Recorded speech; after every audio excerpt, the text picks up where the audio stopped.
ia. 1 Timóteo 1,15 nos diz o seguinte: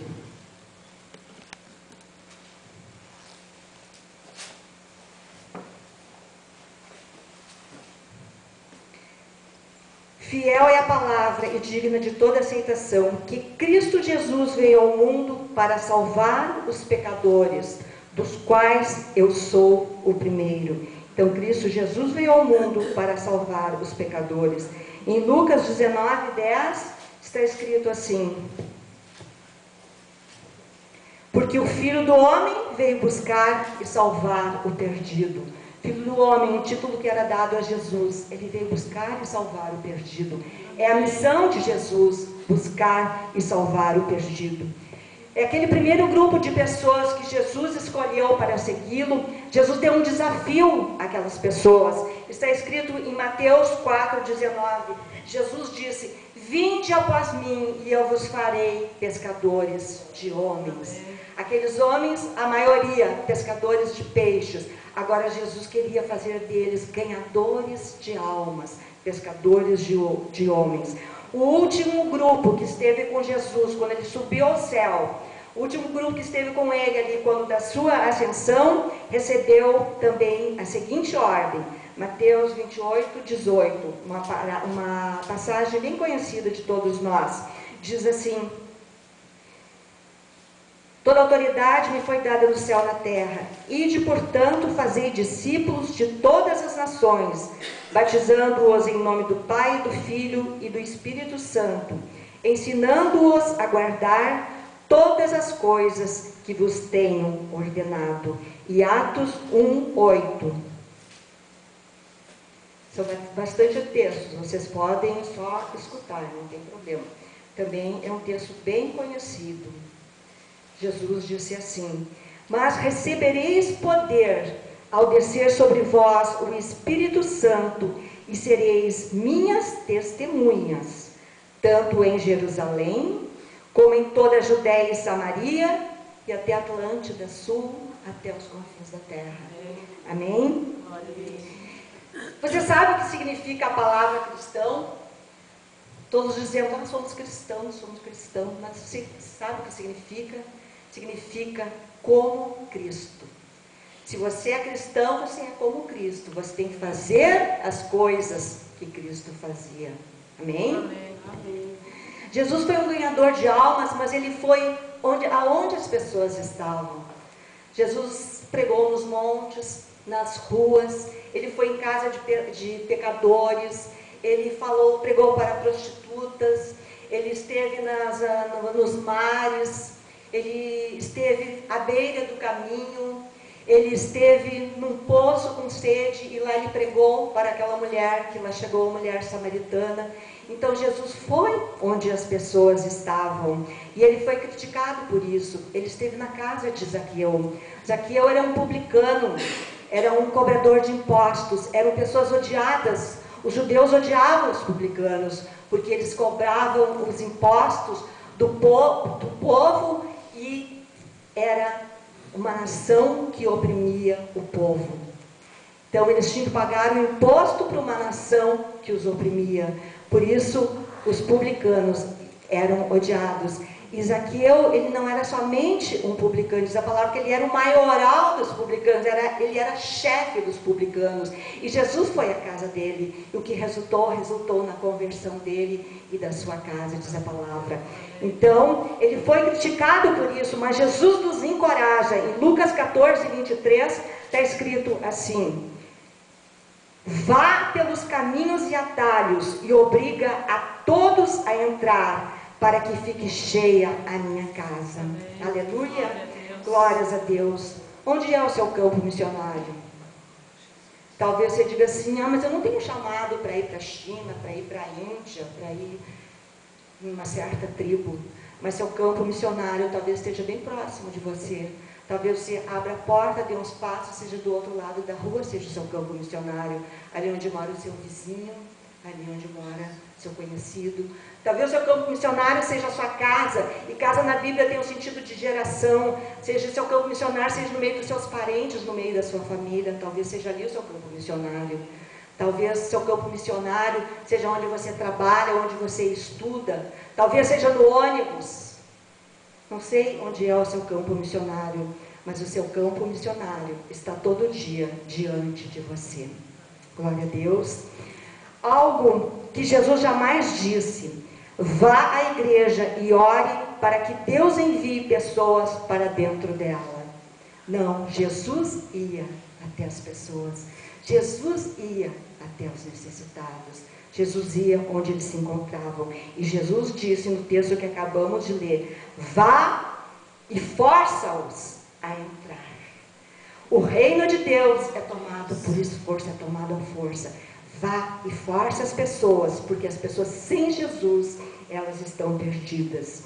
E quando Jesus foi assunto ao céu, quando Jesus subiu ao céu, os seus seguidores, o que fizeram? Fizeram exatamente o que Jesus fez, exatamente o que Jesus ordenou. Foram nas casas, foram nas ruas, ensinando, pregando o evangelho do reino, curando toda sorte de enfermidades, expulsando os demônios, libertando o cativo. Em Atos 5:42 fala sobre isso.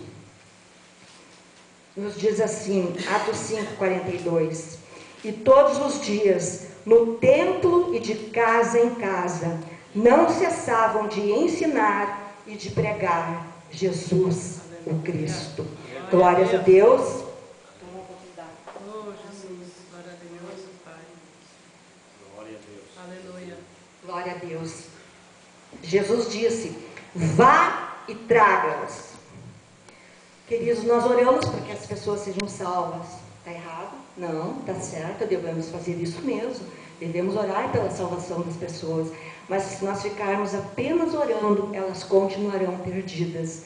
Elas continuarão sem serem salvas. A palavra oração, ela é uma junção de duas palavras: orar mais ação. Então tem que haver as duas coisas: você orar e ter atitude de ir até as pessoas e falar para elas boas novas, contar as boas novas.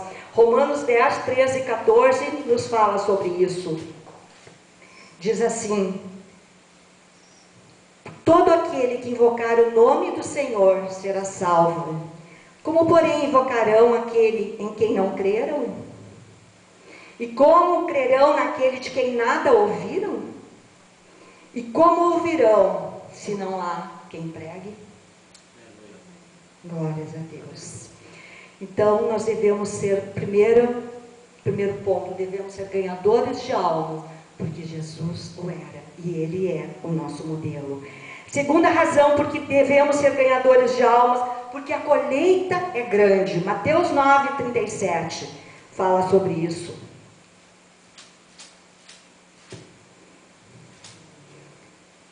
Então se dirigiu Jesus a seus discípulos: a seara, na verdade, é grande, mas os trabalhadores são poucos.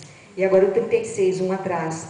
Vendo Jesus as multidões, compadeceu-se delas, porque estavam aflitas e exaustas, como ovelhas que não têm pastor. Quando Jesus viu as multidões, Jesus se compadeceu das multidões. Você sabe o que é se compadecer, ter compaixão? É se colocar no lugar da pessoa. Foi isso que Jesus viu, foi isso que Jesus fez quando Ele viu aquela multidão de aflitos, aquela multidão de necessitados. Terça-feira passada, no estudo bíblico aqui na igreja, foi lançada uma pergunta: o que vês? O que vês? E as pessoas que estavam aqui, que participaram daquele estudo, ficaram impressionadas com aquela pergunta: o que vês? O que temos visto? E tem uma irmã que ela vê uma multidão perto da casa dela, próximo da casa dela, de necessitados. Ela tem visto aqueles necessitados e ela tem buscado de Deus estratégias de como atingir aquela multidão de necessitados, de como ir até eles. Então Jesus enviou os obreiros para os campos de colheita, porque depois de Jesus ver aquela multidão de necessitados, sabe o que Jesus fez? Jesus se recolheu para um monte e se pôs a orar. Lucas 6,12 nos fala sobre isso.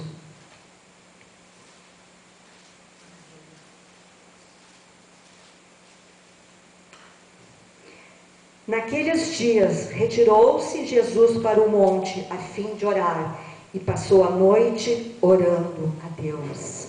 Jesus viu que a colheita era grande e que os obreiros eram poucos. Jesus então passou a orar, pedindo que o Senhor enviasse obreiros para aquela colheita, para aquela grande colheita. E após Jesus orar, ele selecionou 12 pessoas. Mateus 10:1.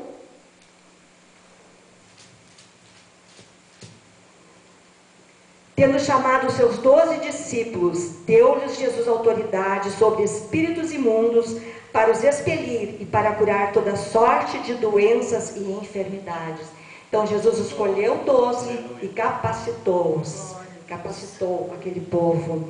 E após capacitar, Jesus enviou. No 5 diz assim, no comecinho do 5, 10:5, Mateus 10:5. A estes 12 enviou Jesus. Então, um plano de ação que Jesus nos deixa. Jesus viu a multidão de necessitados. Então Jesus foi orar, porque ele precisava ver quais as pessoas que estariam capacitadas para ir lá atender aquela multidão de necessitados. E daí ele escolheu 12 pessoas. E daí ele deu autoridade para aquelas pessoas sobre os espíritos imundos, sobre as enfermidades. E daí ele enviou aquelas pessoas. Mas a seara era muito grande e Jesus enviou outros 70. A palavra nos fala isso. Lucas 10:1-2. Depois disto, o Senhor designou outros 70 e os enviou de 2 em 2 para que o precedessem em cada cidade e lugar onde ele estava para ir. E lhes fez a seguinte advertência: a seara é grande, mas os trabalhadores poucos. Rogai, orai, em outras traduções, pois ao Senhor da seara que mande trabalhadores para a sua seara. Glória a Deus. Aleluia. Então, assim como Jesus viu aquela multidão de necessitados, Jesus quer que nós também olhemos. João 4:35 diz assim: não dizeis vós que ainda há 4 meses até a ceifa? Eu, porém, vos digo, erguei os olhos e vede os campos, pois já branquejam para a ceifa. Então, não é amanhã, não é daqui a um mês, é hoje. Os campos estão brancos hoje. Existe um princípio na colheita, que quando a colheita está pronta para ser ceifada, ela deve ser ceifada, sob pena de que se perca. Pode vir as tempestades, pode vir os ventos, pode vir várias coisas e perder toda a colheita. Então, a urgência, a mensagem de Deus, é que se pregue a mensagem de Deus, que se leve a mensagem de Deus aos perdidos, é urgente. Olha, eu digo que essa mensagem falou muito comigo, porque eu pedi para Deus que me desse uma mensagem, mas primeiro eu queria receber essa mensagem no meu coração. Essa mensagem primeiro viesse falar comigo, para que depois eu pudesse compartilhar, que eu não queria compartilhar algo que não tivesse primeiro falado comigo. Então, a urgência, queridos, ganhar almas é uma urgência. Devemos buscar aonde os perdidos? Lá fora. Ganhar almas, às vezes se ganha uma alma dentro da igreja, mas é muito difícil, às vezes, alguma campanha. Mas onde eu ganho almas é lá fora. Lá fora que eu ganho alma, lá onde as pessoas vivem, lá onde as pessoas se divertem, lá onde as pessoas trabalham, lá onde as pessoas estão. Pode ser nos hospitais, pode ser nas prisões, pode ser nos orfanatos, nos asilos, pode ser em vários lugares. É lá que eu vou ganhar almas, lá que as pessoas estão precisando ouvir falar da mensagem de salvação. Eu até, quando estava preparando essa mensagem, vi que li um negócio, que os hindus, eles não vão à igreja. Os muçulmanos também não vão. Os excomungados também não vão à igreja. Os muçulmanos nunca entram num templo cristão. Então você entende por que você tem que ganhar os perdidos lá fora? Porque tem pessoas que nunca entrarão num templo. Então, aonde você vai ganhar os perdidos é onde você está. Glória a Deus. Onde você pesca o peixe, não é na sua banheira, não é mesmo? Você lança o seu anzol no mar, é no rio, é no lago, no córrego, é lá que você apanha o peixe. Porque dentro da banheira não tem peixe, não é verdade? Então, a segunda razão por que devemos ser ganhadores de almas, porque a colheita é verdadeiramente grande. Terceira razão, porque os obreiros são poucos. Isaías 6,8 diz assim: a quem enviarei? Deus falando, né? Quem enviarei? Quem há de ir por nós? Isaías respondeu: disse eu, eis-me aqui, envia-me a mim. Que você possa dizer essa noite: eis-me aqui, envia-me a mim.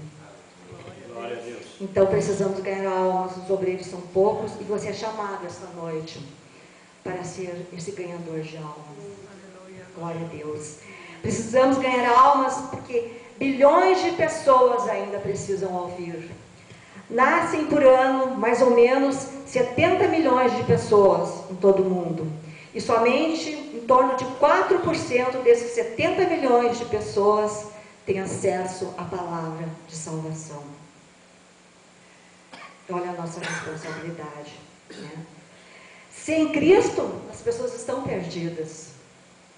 Então não queira ter só Cristo só para você. Queira compartilhar Ele. Não queira ter a salvação só para você. Sem Cristo as pessoas vão para o inferno. Não adianta se iludir, mas Ele era uma pessoa boa. Não é isso que salva. É você receber a Cristo no seu coração como seu único e suficiente Salvador, que vai salvá-lo. Então, sem Cristo, as pessoas estão perdidas. E se não formos até ela, elas nunca vão ouvir de Jesus. Elas nunca vão ouvir o plano da salvação. Nós somos o método de Deus. Nós somos os escolhidos de Deus para levar essa mensagem de salvação. A palavra de Deus diz lá em Pedro, numa carta de Pedro, não lembro se foi na primeira ou na segunda, que os anjos gostariam de fazer esta obra, mas ela foi confiada a nós. É um grande privilégio. É um grande privilégio. Há lugares na Índia e na China onde o Evangelho nunca chegou. E as pessoas estão morrendo sem Jesus. Não porque elas rejeitaram a Jesus, porque tu tem um livre-arbítrio, tu pode falar de Jesus, a pessoa pode aceitar ou não. Mas elas estão morrendo sem Jesus não porque elas rejeitaram, porque nunca ninguém foi até elas falar de Jesus. Nunca ninguém foi até elas compartilhar do Evangelho, das boas novas do Evangelho e do amor de Jesus Cristo. Somente um em cada 500 líderes da igreja dedica sua vida a ganhar almas. Olha só, somente um em cada 500 líderes de igreja dedica sua vida a ganhar almas. Vamos ver o que Paulo diz em Romanos 15, 20 e 21. Paulo disse assim: esforçando-me deste modo por pregar o Evangelho, onde Cristo já fora anunciado. Esforçando-me deste modo por pregar o Evangelho, não onde Cristo já fora anunciado, para não edificar sobre fundamento alheio. Antes, como está escrito, hão de vê-lo aqueles que não tiveram notícia dele, e compreendê-lo os que nada tinham ouvido a seu respeito. Necessitamos, igreja, de um novo posicionamento. Necessitamos de pensar diferente. Não é a vontade de Deus que os homens se percam. Deus não tem prazer na morte de ninguém. Em 2 da carta de Pedro 3,9 está escrito assim: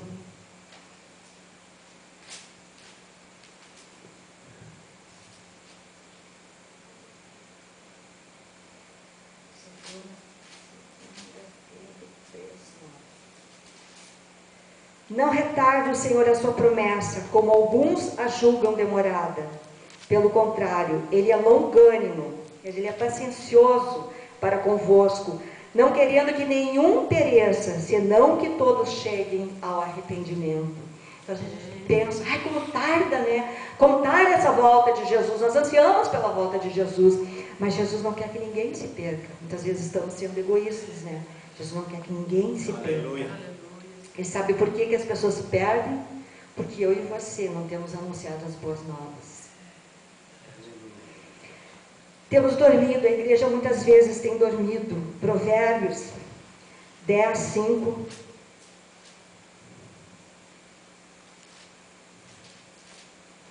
Diz assim: mas o que dorme na cega é filho que envergonha.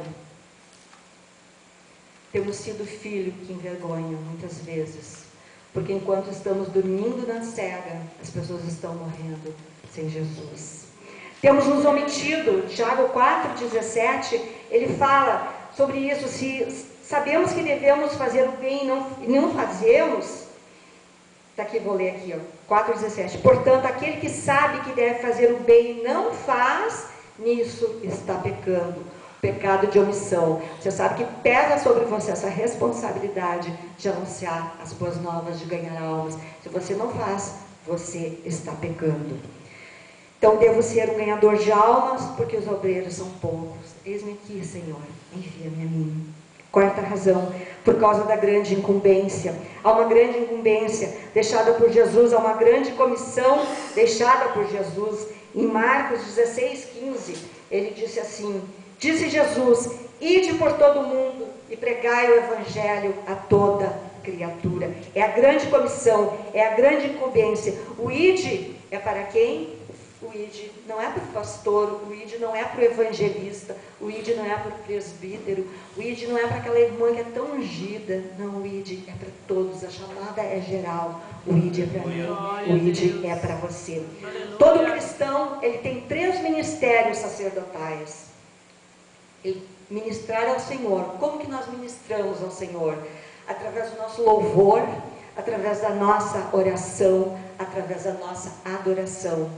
Segundo ministério, ministrarmos uns aos outros, a nós aqui, comunidade de fé. Como que nós ministramos uns aos outros? Tendo uma relação afetuosa uns com os outros, uma relação em amor. Ministramos uns aos outros, ajudando as suas necessidades, as necessidades que podem ser financeiras ou espirituais. E o terceiro ministério sacerdotal que nós temos como cristãos é ministrar ao mundo. Quem é o mundo? O mundo são os perdidos. O mundo são os incrédulos. E como que eu ministro ao mundo? Como que eu ministro aos incrédulos? Curando em nome de Jesus toda sorte de enfermidades, libertando de possessões, libertando de demônios, libertando os cativos e contando as boas novas de salvação. 1 Coríntios, primeira carta aos Coríntios, capítulo 15, Paulo escreve o seguinte, 3 e 4. Antes de tudo vos entreguei o que também recebi, que Cristo morreu pelos nossos pecados, segundo as Escrituras, e que foi sepultado e ressuscitou ao terceiro dia, seguindo as Escrituras. Eu tenho que contar isso para as pessoas não sabem, muitas pessoas não sabem, então eu tenho que falar. Quando entendemos isto, que nós somos chamados para ministrar ao mundo, para ministrar aos incrédulos, para ganhar os perdidos, para ganhar as almas, nós dizemos, como está escrito lá em Isaías, como Isaías disse: eis-me aqui, envia-me a mim. Aleluia. Isaías 6:8. É privilégio, como eu já falei antes, de todo cristão anunciar o Evangelho. Falei antes que os anjos queriam fazer essa obra, mas foi dado a nós este privilégio. E nós não precisamos ter um chamado especial para anunciar as boas novas, para levar a mensagem aos perdidos. Ah, não, preciso ter um chamado especial? Não, o ID é para todos. Nós não precisamos de uma autorização de Deus, porque Ele já nos autorizou, Ele já ordenou, Ele já mandou. Ide, ide, ide. Glória a Deus. E quem deve te conduzir nessa caminhada? Qual é a voz que você deve ouvir? A voz do Espírito Santo de Deus. É Ele que deve te conduzir. O Espírito Santo é uma pessoa, e Ele fala contigo, Ele fala conosco. Como uma pessoa, Ele tem os atributos de uma pessoa. Ele não é um botãozinho que você liga e desliga. Não, Ele é uma pessoa, e Ele está com você. Então, a sua voz que você deve ouvir. Em Atos 16, o Espírito Santo falou com Paulo. Atos 16, 6, 7. olha só, Paulo queria ir para a Ásia, evangelizar as pessoas na Ásia. E percorrendo a região frígio-gálata, tendo sido impedidos pelo Espírito Santo de pregar a palavra na Ásia, defrontando Mísia, tentavam ir para a Bitínia, mas o Espírito de Jesus não o permitiu. 9. À noite sobreveio a Paulo uma visão, na qual um varão macedônico estava em pé e lhe rogava, dizendo: passa a Macedônia e ajuda-nos. Então seja sensível ao mover do Espírito. Seja sensível à voz do Espírito. Procure ouvir o que o Espírito manda você fazer. Talvez você queira ir para lá, mas o Espírito Santo quer que você vá para o outro lado. Então, seja sensível à voz de Deus, seja sensível à voz do Senhor. Como que o Espírito Santo fala? Ele fala de diversas maneiras. Com Paulo, ele falou naquela visão. Ele pode falar através de um sonho, ele pode falar através da palavra que está sendo pregada, ele pode falar através de um irmão que vem te dizer alguma coisa. Ele fala de diversas formas. Você tem que estar com seus ouvidos sensíveis para ouvir a voz de Deus, para ouvir a voz do seu Espírito. É Ele que vai te direcionar. E lá em Mateus 28, que Jesus diz: eis que estou convosco todos os dias, até a consumação do século. Você não está sozinho, o Espírito do Senhor está com você.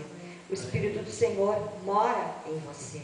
O Espírito do Senhor está em você. Glória a Deus. Então, devo ser o ganhador de almas, porque recebi diretamente de Jesus, diretamente do trono, esta grande comissão, esta grande incumbência. Outra razão, quinta razão, quase terminando. Porque devo ser um ganhador de almas, porque tem profecias, tem mais precisamente uma profecia que ainda não se cumpriu. E Jesus disse que haveriam algumas coisas que aconteceriam antes de sua volta. Se essas coisas não se cumprissem, que ninguém se enganasse, ainda não teria a volta dele. Em Mateus 24, 14, ali em Mateus, no capítulo 24 de Mateus, ele fala, sobre tudo que iria preceder a sua volta, sobre todos os acontecimentos que iriam acontecer antes dele voltar. Mas 24, 14, mais importante, está escrito assim, Mateus 24, 14: e será pregado este evangelho do reino por todo o mundo, para testemunho a todas as nações. Então virá o fim.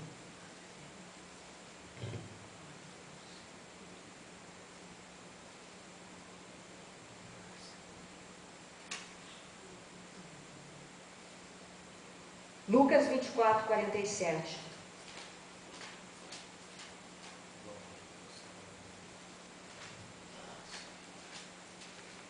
Também fala o seguinte: e que em seu nome se pregasse arrependimento para remissão de pecados, para perdão de pecados, para remissão de pecados a todas as nações, começando por Jerusalém.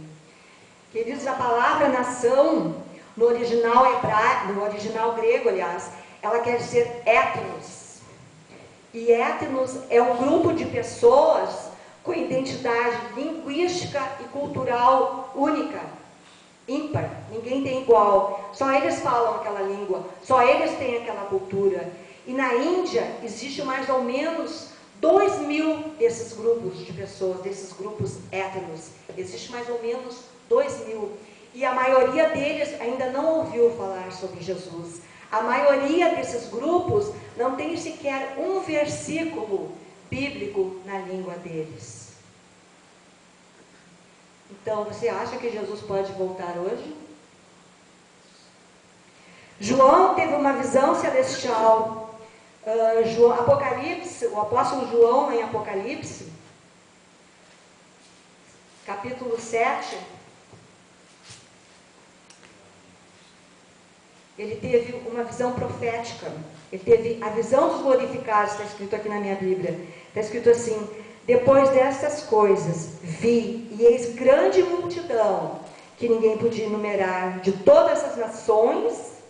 Essas nações são etnias, de todas as nações, tribos, povos e línguas, em pé diante do trono e diante do Cordeiro, vestidos de vestiduras brancas, com palmas nas mãos. Então, se Jesus já pudesse voltar, essa visão que o apóstolo João teve, não seria verdade, porque ele diz aqui que viu uma grande multidão de todas as nações. Ele não falou de algumas nações, de todas as nações. E nações aqui no original se refere a essa etnia, a esses grupos que têm uma identidade única, um linguajar único, uma cultura única. Então, quando os salvos vão ser de todas as nações, vão ter salvos desses grupos que ainda não foram atingidos. Glória a Deus. Então, eles serão atingidos quando alguém se dispor a ir até eles, falar sobre Jesus, falar sobre a salvação que Jesus oferece. Então, as pessoas que não ouviram o Evangelho não irão para o céu. Por isso, eu devo ser um ganhador de almas para salvar a muitos e trazer Jesus de volta. Amém? Glória a Deus. Muitas vezes falamos sobre a volta de Jesus e tem pessoas que não ouviram ainda sobre a sua primeira vinda. Se essa razão, porque eu devo ser um ganhador de almas, porque a nossa responsabilidade, nós seremos responsabilizados, isso pesa sobre nós. Paulo dizia, eu sou tanto devedor de gregos como de judeus, ai de mim se não pregar o Evangelho, ai de mim se não fazer a obra, ai de mim se não anunciar as boas notícias. Em Ezequiel 3, 17 e 18 está escrito assim: Filho do homem, eu te dei por atalaia sobre a casa de Israel. Da minha boca ouvirás a palavra e os avisarás da minha parte. Quando eu disser ao perverso, certamente morrerás, e tu não o avisares, e nada disseres para o advertir do seu mau caminho, para lhe salvar a vida, esse perverso morrerá na sua iniquidade, mas o seu sangue da sua mão o requererei. Acho que não precisa explicar, né? O grande apóstolo Paulo, ele reconheceu que pesava sobre ele, como eu já falei, a obrigação de anunciar a palavra. Atos 20 e 26.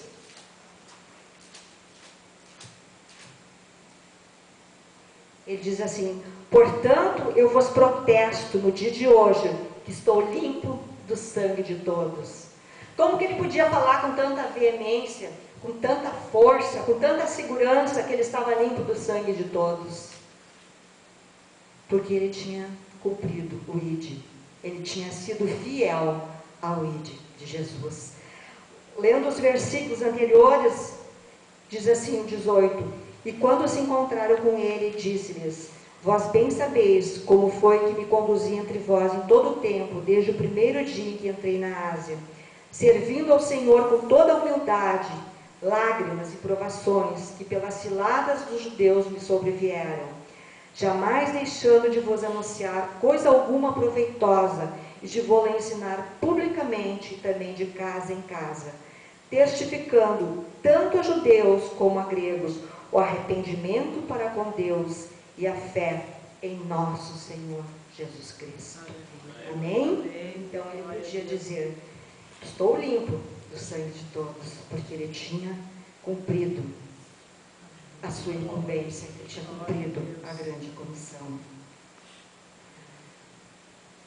Amados, com certeza não podemos ganhar todos para Jesus, não é verdade? Mas certamente podemos ganhar alguns. Todos nós, qualquer um de nós, pode ganhar uma alma para Jesus. Os planos de Deus só dependem de nós, como eu já falei. Nós somos o seu método. Então, para que os planos de Deus deem certo, depende de nós. Depende de nós nos expormos. Depende de nós queremos ir.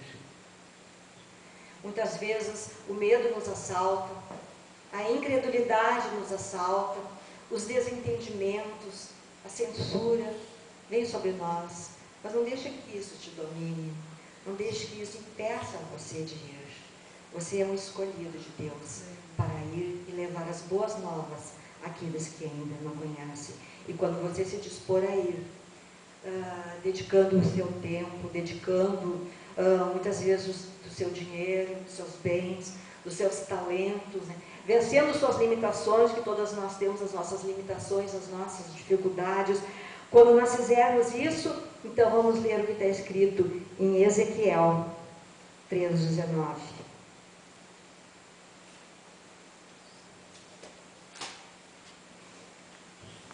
Mas se avisares o perverso, e ele não se converter da sua maldade e do seu caminho perverso, ele morrerá na sua iniquidade. Mas tu salvaste a tua alma. Você vai poder falar com o Paulo: estou livre do sangue, deste sangue. Porque você fez a sua parte. A pessoa não quis ouvir, é o problema dela com Deus, né? Mas você fez a sua parte. Você avisou ela. Você ensinou ela. Então devemos ser ganhadores de alma, porque não queremos que o sangue de pecadores seja requerido das nossas mãos. E a sétima e última razão, porque eu devo ser o ganhador de almas, porque você deve ser o ganhador de alma, por causa da nossa experiência pessoal, por causa da experiência que tivemos. Cada um teve uma experiência quando se encontrou com Jesus. A minha experiência é diferente da sua. A sua é diferente da do outro irmão. Cada um teve uma experiência quando se encontrou com Jesus. Umas experiências foram mais marcantes, outras foram mais suaves. A experiência de Paulo foi uma experiência muito marcante. Ele chegou a cair do cavalo, ele ficou cego 3 dias, ele precisou deixar de ver para poder enxergar a Jesus. Cada um tem a sua experiência, cada um tem o seu testemunho, mas eu quero dizer uma coisa: Jesus quer te usar naquelas áreas onde antes Satanás te vencia. Se você era um drogado e hoje você está liberto, Jesus quer te usar com os drogados. Se você tinha problemas na sua alma, você não conseguia perdoar, se tinha raiz de amargura, Jesus quer te usar no interior, que você venha abençoar outras pessoas, ajudar outras pessoas nessa área. Então, naquela área onde Satanás te vencia antes, é ali que Jesus quer te usar. Deixe de ser usado por Jesus, se disponha a ser usado por Jesus. E hoje Jesus está fazendo uma pergunta para nós: a quem enviarei? Está fazendo uma pergunta para cada um de vocês que está aqui, para cada um de nós: a quem enviarei? Não sei o que você vai responder. E eu quero que você leia, abra em sua Bíblia agora o que está escrito no segundo livro de Samuel, no Antigo Testamento. Tá? No segundo livro de Samuel, no capítulo 19,